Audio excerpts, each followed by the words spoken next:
Dos caras nuevas para Víctor Muñoz, o no tan nuevas. Carlos Diogo regresa al Real Zaragoza para aportar experiencia y carácter a la zaga blanquilla. Por su parte, Leandro Cabrera llega después del intento de pitarse el pasado curso para terminar de crecer futbolísticamente. Ambos han sido presentados este miércoles en la Romareda y ya han posado con su nueva camiseta. Ángel Martín González ha hecho una valoración de la incorporación del lateral derecho.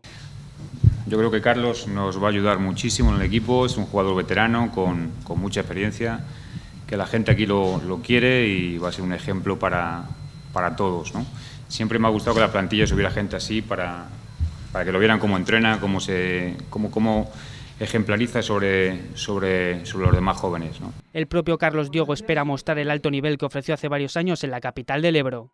Pues no lo sé, porque todos los años son diferentes, pero a lo mejor, ojalá. Yo soy el primero que lo quiero.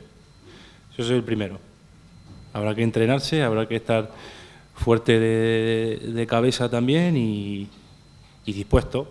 Dispuesto estoy. Fuerte de cabeza también y ahora habrá que esperar, ¿no?